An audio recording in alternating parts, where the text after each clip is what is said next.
What's going on, everybody? Welcome back. It is a brand new episode of Bets and Banter. My name is Liam, and I pick fights on this channel each and every week. We are back to do it once again for UFC Vegas 87. It's going to be headlined by a heavyweight showdown. We've got Shamil Gaziev taking a big step up, going from his first UFC fight to a UFC main event, and he's taking on Biggie Boy, Jairzinho Rozenstruik, the pride of Suriname. Should be a great fight card. We're excited to break it down for you, and we can't go it alone. You know, on Bets and Banter, we got to bring the best and the brightest with us. So we've got Just Win back once again. How are you, my man?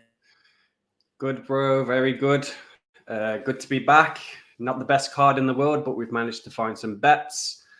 Last week was a success, cleared over 20 units. I bet some PFL, bet some UFC. I know you hit on Ortega. I did. That's in your video, man. That was some good shit. Yeah, it was good to see him get it done, man. That adversity, rolling his ankle or heart, man. Love to see it. One of my favorite attributes in the fighters, man. Yeah, all heart from Ortega, the comeback. It was a good week, man.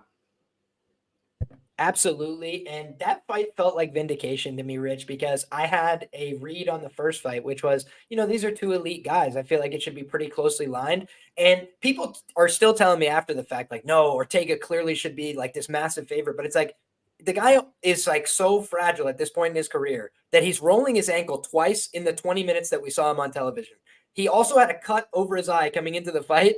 He's been stopped by a doctor before. Like, there's enough things that go wrong with Ortega. He was stopped by a doctor his last fight for a shoulder injury, right? It's like this guy has enough problems that I wouldn't just make him a minus 500 favorite, but that's not what he was. He's a plus 148 underdog, and that was clearly the side at plus money because he's the tougher guy. He's got better cardio. I was very happy with how that one turned out. But in any case, the bookie's never going to pay you for the work you did last week, so it's always on to the next one. And in this case, we're starting from the bottom of the card, working our way on up. We've got Loik Radzhabov taking on I got to pull up his name. I forget it every time. Abdul-Kareem Al-Sewady. How do you feel about this one, Rich? We'll start with you. Not too bullish, to be honest. I think they're both juice heads. We've seen that from Sewady on the Dana White Contender Series. Good movement, though. Lateral movement. Always on his toes for the 3 rounds. But I think Radzhabov's getting a hard time for the Riberio loss. I don't think that's like indicative of like how he really is as a fighter. I think the southpaw threw him off, the leg kicks early, and then the damage was done. It was just like too little, too late to be able to adapt to them leg kicks. So I think I don't mind the dog shot here. I think it's going to be a wrestling affair, a lot of grappling, probably high-paced. It's in the small cage. Maybe Radzhabov by submission. I do think Sewady has been KO'd a couple of times. His striking's a bit basic. So, yeah, it would be a dog shot for me, dog or pass. I don't think I actually want to take that opportunity, though. I've got better bets on the card. I do think, there is room for a lot of variance in this fight. I think if they fought 10 times, it would probably be even. Radzhabov, he is getting up there in age. He has been around for a while, a lot of fight miles on the clock. So it's a pass from me, man. But like I said, don't hate the dog shot on this one. Yeah, I tend to agree with you. I was not sold on Sewady coming into the Contender Series. I also wasn't like overly sold on Hardwick, but I just had a feeling Hardwick would eventually hurt him, maybe club and sub him, something like that. And Hardwick just let me down in terms of what he looked like on the Contender Series. I think he'll be better in a future attempt, maybe. But in any case, he kind of just got worn out. I felt like, he kind of was throwing really hard and he was trying to chase a little bit. And to your point, Sewady, good footwork, good evasive movement. But I also think he has to do that because I do not rate his chin very highly. The guys that were knocking him out, some of those fights were at featherweight, I believe. This is a guy that's competed as low as 45. So up at 55 against a big guy like Loik, I do think the power could be a problem here. Yeah, shout out to TG in the chat. Says Hardwick looked like he didn't care about that fight. Very weird performance. I tend to agree, man. It just seemed like a really, strange underperformance from Hardwick. And I don't want to lean too much into that. So Sewady opened a dog in this fight, and now he's been flipped to the favorite. I think people are liking that win over Hardwick. I think people are liking some of the momentum, but you've got an A-side underdog here as well from a social media standpoint in Loik Radzhabov. And I think Mateusz Rzbecki would probably beat the brakes off of Abdul-Kareem Al-Sewady as well. So yeah, I don't know that tells us a whole lot about this matchup. Did you Do have know what I anything else just you want to think? add, Rich? Yeah, that Radzhabov guy is 1,500 by the submission, man. I think that's wild as fuck. If he can get Sewady down, if he can have success in the wrestling, it is Sewadi's debut as well. Radzhabov, you know, like I said, he's got a lot of fights. He's not the one going to get shook here. Maybe he gets octagon jitters. So 1,500 for the sub. You got to have a quarter of a unit on that. I didn't even see it, man. Yeah, that's an interesting line. You know, I don't remember Loik going for a ton of subs in the footage that I watched, but Zach Zane and Eagle FC submitted him just a couple fights ago. So great shout there. Something that I'll definitely take a look into. But yeah, to your point, Loik Radzhabov fought in the PFL, fought in the UFC, a lot more high level experience. Next up, we've got Ludovit Klein taking on AJ Cunningham. This is a fight where Cunningham signs here on short notice after getting dominated on the Contender Series. Brutal beatdown loss there. I don't think his striking defense or his durability is very good. The concerns that I would have on the Ludovit Klein side is just that he's had like a penchant for dropping the ball as a big favorite, right? If you look throughout his career, guy flips to a dog. He's a close line. He's a small underdog. He goes out there, starches the guy in the first round, dominates a decision. But then when you're playing the underdogs against them, you've been having a lot of success, right? You've been making profit, or it's been going to a draw. You get your money back. So he's kind of just failed to deliver in this price range before. But I do think Cunningham is so susceptible. He's probably going to get hurt very badly and finish in the first round here at a very high clip. But the one other thing I'll mention about Klein is just like, he's a very muscular guy, Rich. Like, it looks like he's on every sauce known to mankind. And that's a pro and a con, right? It means that he's going to come out here faster, more dynamic, could kick this guy's head off. But Cunningham is like too tough for his own good, right? Like, he's going to have to be put in a box, or he's going to keep trying to come forward, throwing the worst shots you've ever seen. And I do just think like Ludovit Klein could Homer Simpson, get Homer Simpson, like just throwing too much and then get tired. But I don't see it happening at a high enough clip to get involved here. Ludovit Klein, much higher level athlete, was supposed to be in a much higher level fight than this as well. And, we haven't seen much good coming out of the Bryce Mitchell camp lately. So we wish him the best here. Mr. Cunningham, always willing to go take a beating, but it just seems like he hasn't really beat anybody of this ilk. Yeah, it's funny. When I seen this guy's face, man, I didn't even know anything about him. I was like, that fucker, I've seen him before, man. And it was Bryce Mitchell. When I was researching Bryce for his last fight, this guy was on the farm with him, lifting some dumbbells. That was their training, the extent of it. I don't like Cunningham. He might get fucking killed in this fight, man. He's poor, man. Very poor. I think Klein round one. Under 1.5 is minus 110, or it was. I think that's a good look.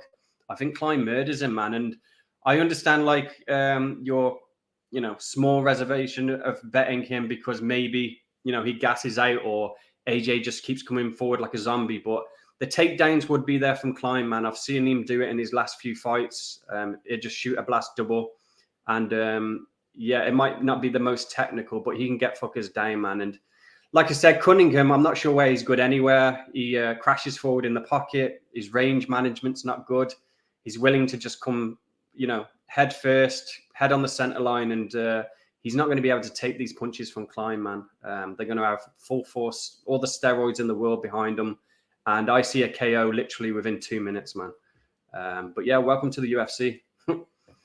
Yeah, and I actually like your looks for this better. If I was going to play something here, it would be Klein early, right? Like, I just think that him winning and covering minus 600 or whatever it is predicated on him smoking this guy in the first round, which I think is the most likely outcome. But I just don't like the idea of laying a 600 or a 700 with a guy like Klein who's shown you he could fumble. But it's just like, should he? No, he should go out there and smoke this guy at a very high clip. So probably the way I would look to play it as well. What was the price on the under there, Rich? Did you have that handy? Yeah, I haven't looked. Yeah, and I seems very fair, honestly. I'll also say, as you're saying that, yeah, he might be minus 600 Klein, and that's wide. He should be, minus 250, minus 300. But as I'm going to say with a lot of fights on this card, that doesn't advocate a bet on the other side just because the line's off, man. That's just my 2 cents. So I'm going to be saying that a lot as we go through these fights, man. Fair enough. Next up, my man, we got Christian Leroy Duncan taking on Claudio Riberio, and we'll let you start this one off. Yeah, so I like Duncan. Riberio is good for like 3.5 minutes. He'll bounce around. He'll act like a fighter, but that wears off, and then he kind of just falls apart. He'll look to clinch. I think Duncan's just too athletic. He's got more speed, more will to win, just more of a complete fighter, better experience, just better everywhere. What I think is a good look in this fight is Duncan submission, round 2 and 3. I didn't write the stats down, man, but off the top of my head, it's something like Duncan's got 11 KO wins in his career and something like 8 submissions, which was surprising when I looked at it. I'm talking about the amateur record too, which does count. He still had them fucking fights. Some people just count the pro record. But I think Duncan 2-3, when Riberio slows down, looks to clinch. I can see Duncan getting a trip on him or something and, getting a Kimura or something. I've seen him go for him in his fights. So I think that's a sneaky play, man. 1,100 sub for Duncan. And then the round props are just ridiculous, man. It's like 33-1, 66-1 for round 3. So that's what I like, man. Yeah, he burned me last time out with the submission prop. I think I took the fight ends by sub. It was like the same price, obviously knowing that, he's not getting submitted in that spot at a very high clip. But Tilulian is like the ultimate mark in the grappling, I feel. Like Gregory Rodriguez had to pound him out because it's just the only thing he's willing to do. But in that fight, it did say to me, like, man, is this guy going to go out there and pursue the wrestling and the grappling, or does he just want to find these knockouts? But I just think when you look at Claudio Riberio and how he approached that last fight with Roman Kopylov, he seems like a very low IQ fighter. He has him rocked back with a punch. He lands his best punch of the fight and then shoots a takedown. Like, it just made no sense. And on top of that, it was a terrible takedown attempt. So I just feel like Claudio Riberio could put himself in bad positions. He could tire out, start making mistakes. And most of the guys he's been fighting have been knockout threats. I think Duncan's a little bit more well-rounded, could mix it up in different phases. I kind of like the round 2 and round 3. He takes his time, a little bit slower. And I do think that Claudio Riberio is live enough in round 1. He's going to respect him. I think he's going to keep his distance. But I think by rounds 2 and 3, whether that's closing the distance with his strikes or closing the distance with his grappling, I think Duncan is going to get the job done here. The only danger is I think Duncan going to decision, but I don't see him losing this fight at a very high clip at all. And it would be from a lack of proactivity. I think Claudio Riberio is pretty consistent to fall apart within 7 minutes. Yep. Next up, my man, we got Javid Basharat taking on Aiemann Zahabi. And this is a tale of two fighters, Rich. I've been donating, fading Javid Basharat along the way here. And I have been making money, backing Aiemann Zahabi as a dog. So story of two different fighters, right? And one guy continues to balloon out as a bigger and bigger favorite, not only in this fight, but over the course of his UFC career. And then Aiemann Zahabi, on the other hand, he's never been this big of a UFC underdog, right? Biggest underdog he ever closed was plus 210 against Ricky Tercios. He did win that fight. Now, weird fight, but one of the things people note about that fight is he only landed 54 strikes. You know, his record in the UFC. It's hard to hit somebody who's standing 10 feet away from you.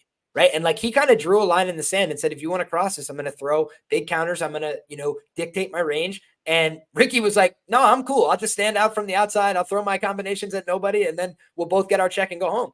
And that was what happened there. I just felt like one guy had a little more power, set the tone with that power, and he got some respect. And I think that in this fight, it's going to be a hard fight for Zahabi to win. No doubt about it. The line reflects that as well. But I think that he does have skills. He's a Brazilian Jiu-Jitsu black belt. He's got an elite corner. He put together a great training camp here. I just think that he's done a lot of things right to put himself in a position to succeed. He's reinvested the money that he's made in the UFC into his career. And I don't know that he needs, to continue fighting. I think he could, coach. I think he could do a bunch of other things. But I think he wants to fight. I think he's fighting for glory. I think he's trying to fight for wins.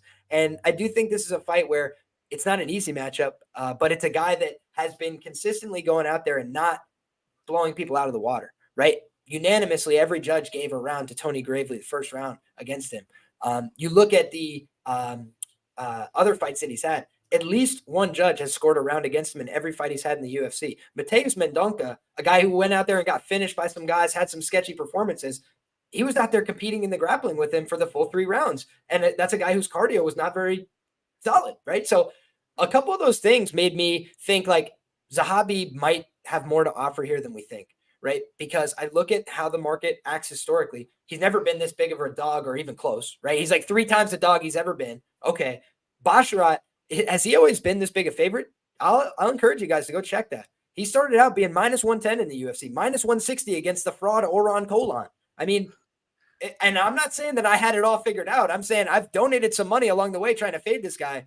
But I've also thought to myself the whole way, like, is this guy really as good as advertised? Because he has a big, long, thin body. I think he could potentially get hurt at some point. I always worry about that with taller guys in these lighter weight classes. And I just think that what we've seen is a guy that's willing to fight to a pretty close margin. That just seems like a guy who shouldn't be minus 900. So that's my long and short of it. It's a dog or pass situation for me. Haven't decided what I'm going to do with it. I think the most likely outcome is Zahabi, what's his name? Basharat decision. But again, that's minus 160. That's minus 175. And I don't think that I would rule out a Zahabi split decision. I think he can keep this close. And I also think Zahabi has knockout power. I would argue he's probably the more powerful of the two guys with his hands. So if he commits to his power, if he's confident here, like he says he is, then I think that he could go out there and make this a more honest scrap.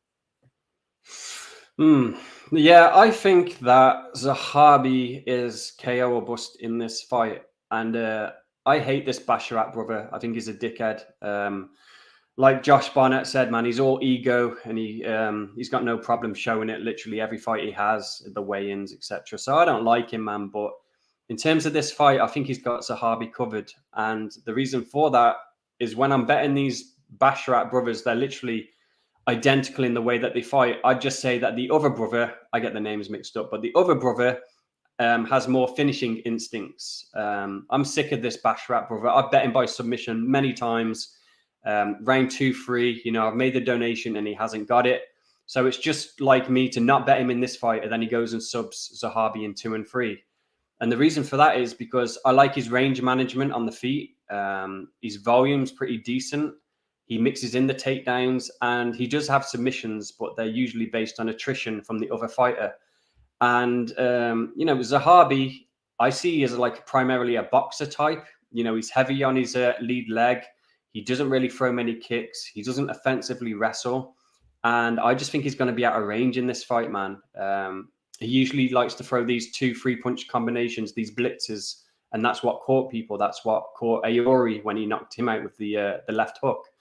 But I just don't think he's going to get in the range to be able to do that against someone like Basharat. He's too technical, too methodical and patient in his approach.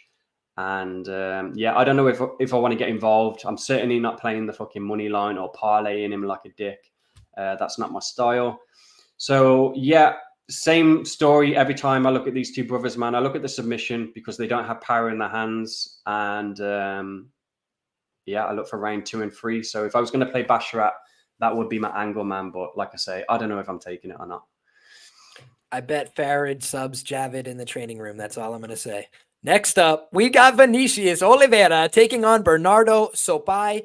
Sopaj, I'm not exactly sure how it's pronounced. But in any case, what we have here is a bantamweight matchup. Rich, we'll turn this one over to you first, my brother. Yeah, let's just call him the Lion King, man. I think that's a pretty cool nickname. The Lion King. I like him, man. Oliveira, I posted a picture from his Instagram. His physique is ridiculous. But then again, who isn't on steroids these days? It seems like everyone's fucking taking them. But he's definitely on the juice. I reckon the Lion King is too. He's just not as blatant about it. But yeah, I think he's young. He's hungry. I love his patience. I love his distance management on the feet. He's not wild. He's not rushing in. And that's just the complete opposite of Oliveira, man. Oliveira, he's got confidence in his power because of the steroids. So he literally just winds up his right hand looking to take your head off, and they stalk you in there. They're in the small cage. But what I think is going to happen is that's going to be to his detriment, man. I think he's going to be overly aggressive, and, the Lion King's going to catch him with something. His punches are more cleaner. He doesn't wing his punches like Oliveira, and I think Oliveira's prone to get knocked out. I don't think his ceiling's high. I think he's just a spaz, man, with these mean KOs. And,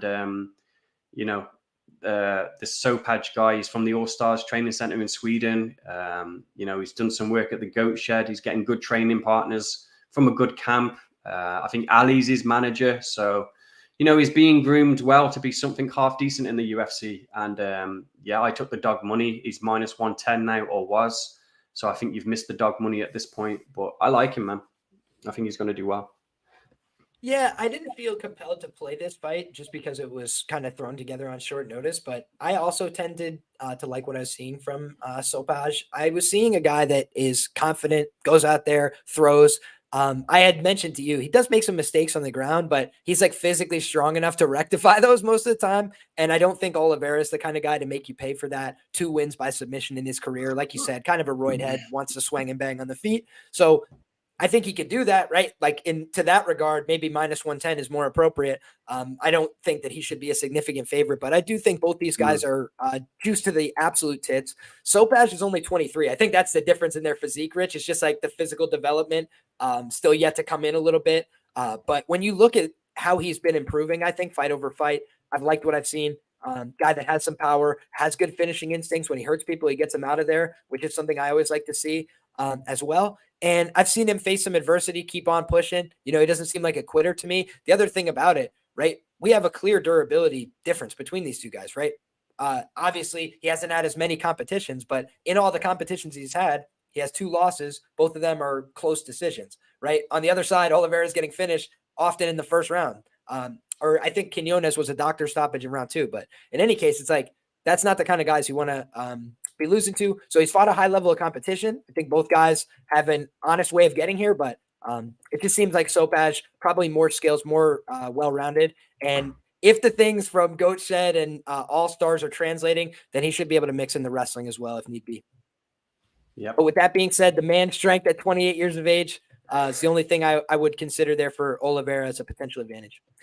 But next up, my man, we've got Eric, ya boy, Anders taking on Jamie Pickett. And this is a fight where I have never missed a bet on either one of these guys. I think I'm 5-0 on both of them. And when you look, I actually bet Jamie Pickett against Joseph Holmes as well as a plus 150 underdog. So I'm not the kind of guy that says like, hey, there's never a reason to bet Jamie Pickett under any circumstance.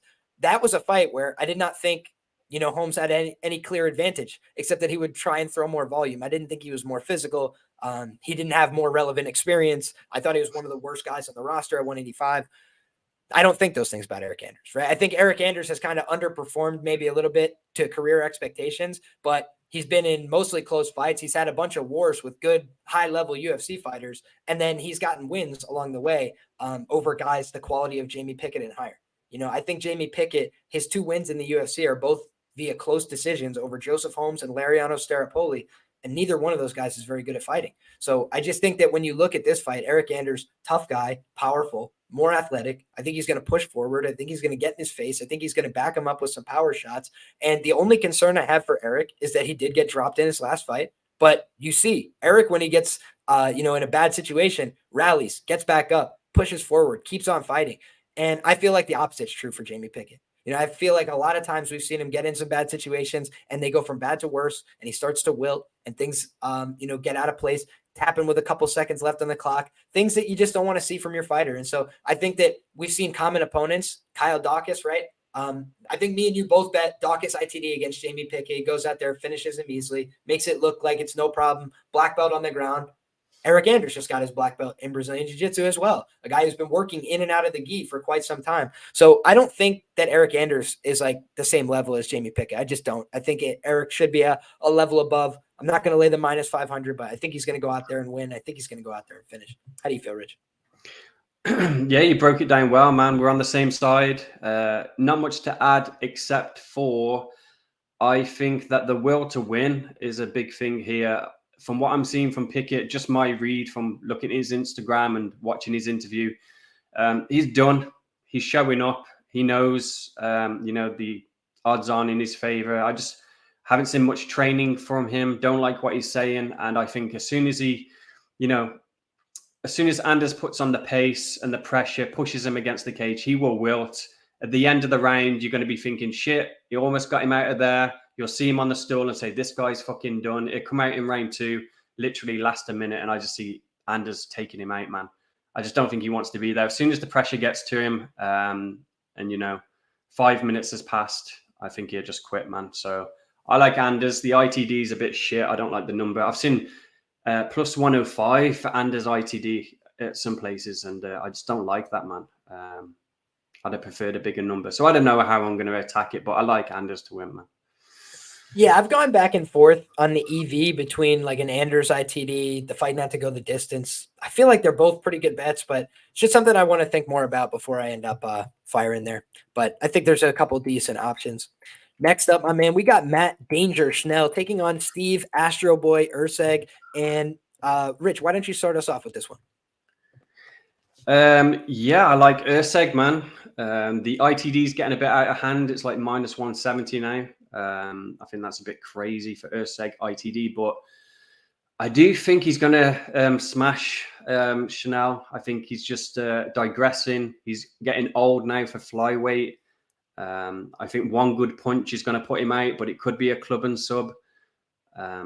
So I don't know, again, how I'm going to attack it, man. It's risky, isn't it? Betting the KO, and then, he just drops him and gets the sub. So I'm not sure I want to take it. But yeah, Urseg smashes him, man. Schnell's just regressing, and his durability is the big concern for me. And I like the fact that Urseg, he's had 2 decisions in his last couple of fights, and he's due a finish, man. So yeah, I like him a lot to finish this fight. Could be either way. I guess submission at the price. I think I was seeing it at plus 300 range. That's a bit wide, man. So I might jump on the sub. They tend to have the KO and the sub pretty close here on this one. And yeah, I understand it. But the one thing I would say is like I always try and look at how fighters preference their like movements. And this is a guy that submitted Shannon Ross. Shannon Ross has the worst chin in the history of MMA. So it's like that's something to keep in mind. Like even in that fight, I think he club and subbed him if my memory serves. So I think Urseg's a guy that likes to strap on the choke if he can. But in any case, like you don't want to be too cute in this one, because we've seen Matt Schnell go out to the world's like softest hammer fist from Hector Sandoval. So yeah, his chin was never very good, and he's much older now for this division. So a lot of signs of warning for Matt Danger Schnell. But we can move along to the next fight here, which will be at 135 pounds. We've got Umar Nurmagomedov taking on Beksat Almakhan, excuse me. Not my greatest pronunciations this week, folks, but in any case, I'm looking at this Beksat guy, and he's got power. I do think that's one of his attributes, let's say, why he's had some success on the regional scene. But I haven't seen very clean tape from him in some of these fights. There was one fight, for example, he got dropped very badly in the first round. I think he knocked the guy out with a head kick right away to start round 2. But just like some things that cause concern, right? Getting put into some really dangerous situations early on in a fight. It seemed like his opponents maybe didn't have the best finishing instincts. But then also the fight that he lost, that was a fight that wasn't a great look for me in terms of the grappling that we saw from him on bottom. Kind of losing his footing as well on a number of occasions. Maybe that's a slippery mat, but also he just seems like he's kind of like up on his toes at times, which can get you off balance. And when you're looking at the small cage here, I don't know that he's going to have very much room to operate. He likes to throw kicks. He likes to get off with some of those attacks. And in the small cage against a guy like Umar, not sure that a lot of that's going to work. As far as what Umar brings to the table, he's a way more marketable individual. Let's just be frank about that. This is a guy that they want to put in title fights as far as I'm concerned. And when you look at Umar, he's got millions of Instagram followers. He's a well-known commodity. On top of that, he's got real skills in all positions, right? He can go out there and grapple. He can go out there and strike. So I don't think, that you should lay minus 1200s, minus 1400s in MMA. Just like it seems like you're asking for trouble. But when you look at the fight, like I think Umar is a better fighter. I think he's a little bit more seasoned, and this is a huge step up in competition. It's on short notice. When you look at the other fight, Sopaj was supposed to fight on a title fight for AFN next week. So it's like he had a full training camp in just for a different opponent, and then he's stepping into this fight. That's not the case, I don't believe, for Beksat. I think he was like signed to the UFC, didn't have an opponent, and they were like, "Hey, bro, you good to go right now?" And he's like, "Okay." So as far as I'm concerned, that's not a recipe for success, right? That's kind of setting him up for failure. And when you are a guy that's, looking to get that UFC opportunity, kind of makes sense. Hey, I'll take whatever you give me. And then hopefully you give me some, easier spots on the come up next time because I did you a favor. So that seems like what we're getting here. I don't think any of the top guys wanted to fight Umar, especially on short notice. So you get what you get. How do you feel about this one, Rick? I don't like this new guy, man. I asked the chat if anyone was taking the dog shot because I've heard that on Twitter people are actually considering taking this guy. And yeah, someone said stupid fight. It is a stupid fight, man. It makes no sense. They might as well just kept Umar on ice until there was someone, decent and of his caliber to be fighting him. Not this guy, man. He's 17-1. But like I was saying to you, he's not really 17-1. He's 6-1. You can't count the first 10 fights when it's against 0-0 opponents, 0-1. It's a fugazi record, man. It's bullshit. So in my opinion, he's 6-1. The one fight that he lost against Sultan, go and watch it on YouTube. He definitely quit in that fight, man. He didn't like what was coming back at him. That shows me he's got quit in him. And if someone's quit before, they're quit again. And then you put him in there with Umar. It's just a recipe for a disaster, man. So if you're asking me how to bet this fight, am I betting a minus 1,000, whatever he is? Fuck no. Am I parlaying that? Fuck no. But ITD, round one sub, all of it. I think Umar's good. I think this guy isn't going to like it on the feet. He's going to shoot at some point if Umar doesn't already take him down and snatch up his neck. And he's going to get submitted in round one, man. I don't give him a chance in hell. If he makes it over 1.5 rounds, I'll be very surprised. But I doubt it, man. I think the unders are good in this one, and Umar smashes him, man. Well, there you have it. I tend to agree. I think Umar is going to get the win. I'm going to look for maybe like an Umar and like rounds 1 and 2. Because I do just think like he's sometimes very methodical with his back takes. He takes his time, but he makes sure that once he gets it locked on, it's a wrap.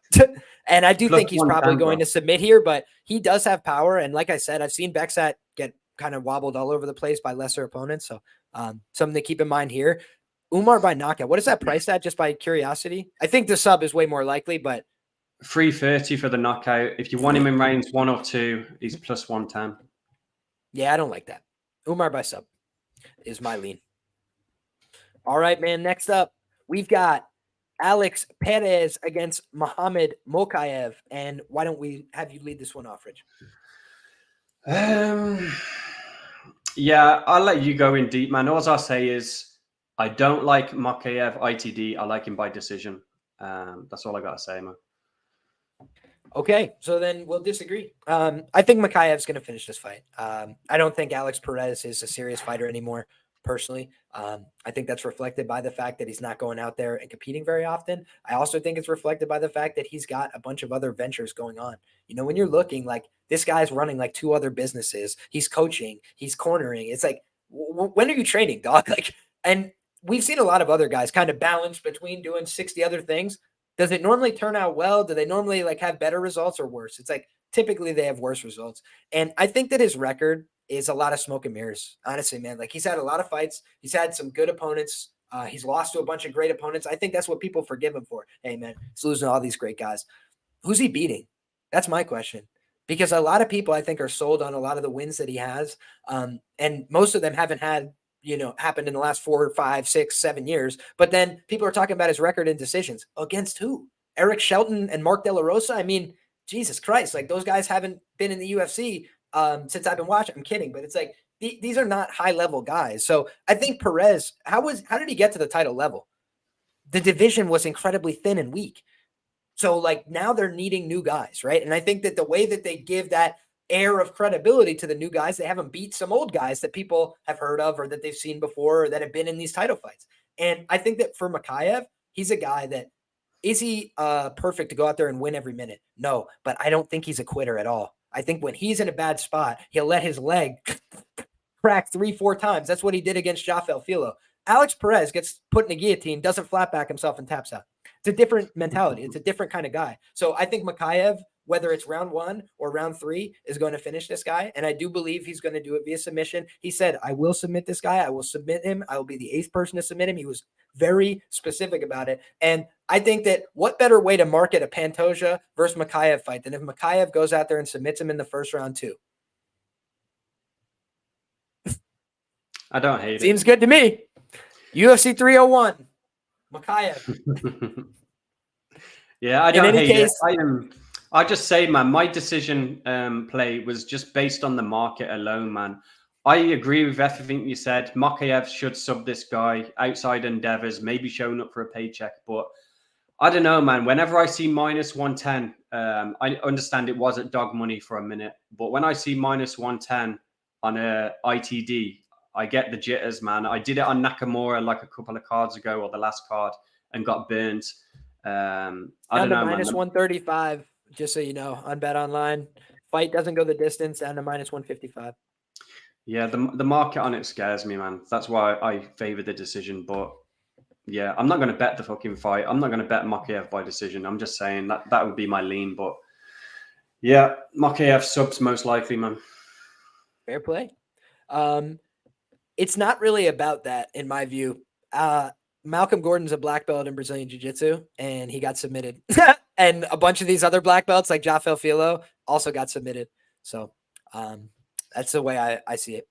Next up, we've got a fight that is, last time out, I tried to have you lead it off, but I think this time you'd prefer to lead it off. What do you think about this one, Rich? Vitor Petrino taking on Tyson Pedro. Yeah, the fucking bitch of the week. Sorry, mush of the week. Pedrino. Haha. Yeah, so this steroid head I've got losing. He's the mush of the week. I wasn't going to do one. Those of you who follow me on Twitter, or those who don't, full disclosure, I have done Benoit Saint Denis as the mush of the week for the card next week. I was going to pass this week, but due to popular demand, Pedrino is now mush of the week. Pedro's going to fuck him up, I think. And I just think there's an overreaction, man, to his recent fights. And I think it's unjustified. So he goes kind of like life and death with Anton. Anton had the body triangle on, had a rear naked choke fucking in, but couldn't finish it because he's just a weirdo. And I just feel like if you put Pedro in that situation, he's finishing. I've got Petrino down as a blue belt. We know what Pedro's like, especially if you followed him earlier in his career when he was hitting the subs every fight.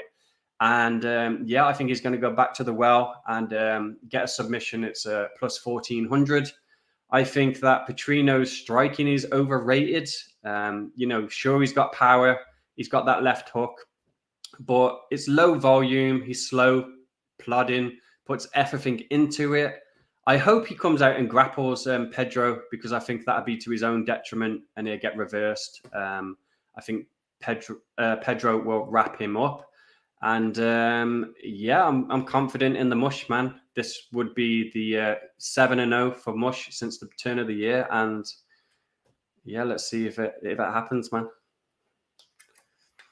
Always rooting for the mush of the week to keep the ball rolling. I do think that this is an interesting fight, right? Vitor Petrino's been my guy. If you guys have been watching the show, I'm a big fan, right? Like I called him submitting Marcin Prachnio. I felt like, I learned something from the Turkali fight, right? If you lose a bet, no problem, but try and learn something from it. I lost a bet on Turkali by sub, plus 750 in that spot. And what I learned there is you're going to need somebody who's a real athlete, or they're not going to be able to submit him, because Turkali was better at grappling and it didn't matter, right? He just got horsed around. He got out physicaled, and I thought he kind of lost his willpower over the course of that fight as well. So when I look at this one, I'm like, the longer it goes, the more I get worried that Tyson Pedro is going to start to wilt a little bit, start to give up. But he actually said something interesting this week in an interview, which was like, he's like, I trained to fight 15 minutes. I trained to fight, to win no matter where it goes. He's like, but a lot of times these things just present themselves to me in the first round. Like I see it. I'm like, well, I got to take this. And he said, in this one, I'd almost be happy to go out there and get this decision just to show people I can do it.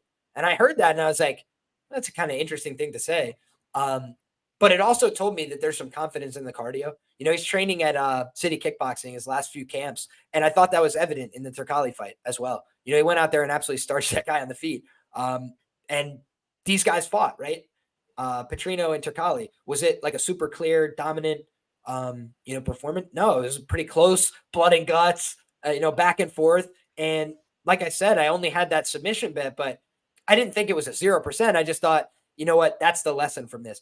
I do think Tyson Pedro is a better athlete. I thought that was evidenced when they just squared off last time out. So for me, I like Pedro to get the job done here as an underdog. And it's not to say that, it's a guarantee. It's just to say this guy's been an underdog twice so far in the UFC. He's won both those fights in the first round. It's like this guy has normally been a massive favorite in his fights, minus 600, minus 550. And now what? He's ancient. He's old news because he's 32. He actually took a long time out of the cage to repair an injury. And so he talks about it as like, I had a career before then and I fought all the legends. I fought all the old guys. He's like, but now I'm here to fight these guys and I'm ready to go. And I think that if he hadn't dealt with injuries in like half of his UFC fights, he might have a completely different record. So for me, Petrino is being priced now more aggressively than he was against way worse fighters. And, I think he does still make mistakes. I think he's still a work in progress. And I don't think he's going to be an undefeated fighter. Do I think he could fight for a title? Absolutely. I just think he's young in the game. I think he needs a little bit more seasoning. And I also think we've seen examples of his chin wobbling before. So this guy, Tyson Pedro's got power in his hands. He's got an ability to throw hard kicks. He's got an ability to mix up his game. He's training with good fighters. I just think there's a lot of upside potentially for a plus 260 underdog in this spot. Yeah. Next up, my man. Oh, please go ahead. Yeah, I just had a couple of things, man, because I got a bit excited because it was much of the week. Bellato fucking had him rocked a bit. Bellato had his back, but again, couldn't finish. He keeps putting himself in precarious positions, man, where someone like Tyson will capitalize. And it looks like we got a fish in the chat. Matt, you don't know about the mush, mate. Let's go back. Bonfim against Dalby, mush of the week. Mike Malott against Magny, mush of the week. They were the two most high-profile mushes. So, yeah, maybe we'll make you a believer this week, man. Cheers to that. One can only hope. Next up, my man, we've got the main event of the evening, just sailing through this card. Not a very long one, only 11 fights, but we've got the main event, the heavyweights, Jairzinho Biggie Boy Rozenstruik taking on Shamil Gaziev. Oh, boy. Gaziev is a guy that had a pretty clean fight last time out against Martin Boudet. Faced no resistance, beat him up the whole time, walked him down, looked okay doing it. Didn't look like he was sensational, right? Like his striking defense does look a little bit sketchy at times. But I think that what he has in this fight is grappling upside, right? And I think that that's the reason he's favored here pretty simply. When you look at heavyweight, a lot of times they exchange in the middle, they go blow for blow, these kind of things. But Greg Velasco is like a primary grappler. That's like his best attributes. And so he was able to get one good position on Gaziev, take the back. Gaziev was able to recover, grab the wrist, turn and face. So I think that we saw Gaziev show he's not a complete, bully, right? Like one thing you got to know from these heavyweights, especially, is are they just bullies? If there's one sign of adversity, are they going to give up? And I haven't seen that from Gaziev, right? Other people talk about the fact he gets tired, and I do think he does get tired, but there's a difference between somebody who gets tired to quit or somebody who gets tired to keep going. It's like, that's the way that I see Gaziev. It's like, as he starts to get tired, he doesn't stop doing the things he normally does. And I think he'll just try and get on top. When I look at Rozenstruik, the thing I respect about his game is the power. He carries the power very late into the fight. Alistair Overeem, that's one of the most sensational knockouts in UFC history. Couldn't believe it to this day, right? Punches a hole in his face. But that was 2018, I believe. Like off the top of my head, I don't know. I could be wrong about that date, but it's like he hasn't gotten many relevant wins in a long time, beat a lot of the elder statesmen in the heavyweight division and beat former light heavyweight Dawkins. Like a lot of these guys that Rozenstruik has beat weren't really that high level. His best showing in the UFC is probably, getting completely outclassed over 25 minutes against Gane. But, he showed he was able to hang in there for 25 minutes. It was a, marginally competitive kickboxing fight, but I just don't think of him as being very, athletic. I think when you look, he's kind of got that belly fat. Gaziev is a former Dagestan national volleyball player. It sounds really silly, but like you have to have some athleticism to be a multi-sport athlete, to transition, to do all these different things. And I think Gaziev's probably just a little more well-rounded. So give me Gaziev, but it's not a fight I feel bullish on. I don't want to go lay minus 180 or something, but Gaziev by sub at like 3-1, I've definitely considered. Or the ends by sub at like 290 or whatever it is. Like I've definitely considered that, but haven't bet anything on this main event yet. What do you think, Rich? Yeah, I like Rozenstruik to win, man. And people are saying that he hasn't beaten anybody, which is true, man. You can tarnish his record, and that's fair. But then look at Gaziev. What's he done, man? It took him like 200 strikes to get Boudet out of there. The ref had to call it off. He couldn't finish him. So I think one of these guys has power on the feet and, you know, that killer instinct and one-touch death type power. And that's Rozenstruik, man. So I think Rozenstruik's the guy on the feet who's live for the KO, not Gaziev. I think he has to get his takedowns and he has to get some control, you know, some top position. But I don't think he's going to finish from that position, man. If you look at his subs, they're rear naked choke. I don't think that Rozenstruik's going to give that up, to be honest. You know, we've seen him get taken down before. He stays safe. And what if he does that in this position? Stays safe, round 1, gets taken down, mauled, it's a 10-8, whatever. Same in round 2. I give Gaziev maybe 2 rounds of gas, and then I think he's dead to rights, man. I think he's fucked. So if Gaziev does have success wrestling, I think it's to his detriment. I think it's going to gas him out and not Rozenstruik. I think Rozenstruik's got the better cardio also. So I give Gaziev, I put him at sub or bust in this fight, man. I don't think it's going 5 rounds. I don't think he's getting his submission. So that leaves me with Rozenstruik to find the KO in late round 2. Round 3, I'd cover round 2 and 3 and sprinkle round 4 just in case. But Rozenstruik KO 2-3 for me based on that little breakdown, man. You know, I would think just Rozenstruik KO, like in general, like because I do think, man. Yeah, I agree. I mean, it's going to be the same as his money line. I mean, just based on how he fights. But I also think, like, you know, when you look at his career, a lot of round 1 knockouts, a lot of like first punch knockouts as well. You know, kind of like a weird, you know, I actually respect what people are saying in the chat as well. The death touch. It's something I always talked about. And maybe I've just been burnt betting this fucking guy too many times. I actually bet him against Curtis Blades, dude. And I thought it was like the sharpest bet. It was like a big plus money number. And he fucking swole his whole eye up and stuff. But he just seemed like he was kind of like one step below where he needs to be at all times in his UFC career. But I think people are making some good points here. And I fell for the same trap on Abus at the time. So I don't want to get burnt here. I do think KHK, Bahrain, pretty decent team. But it's not to say that this guy's proven that much. So it's a pretty close one. I don't think they are, man, this Bahrain team. I think they're pretty shit outside of Mokaev. I think they're very green, man. And the UFC tries their very best to give them fights where, you know, they've got the advantage. Like Gaziev, he's got a clear grappling advantage. But I don't think these guys are that good, man. And the UFC always try and set them up. Well, if you remember Murtaza Talha, I actually called that one blowing up in their face. Like, I was just like, this guy seems like he's got like ancient knees and everything already.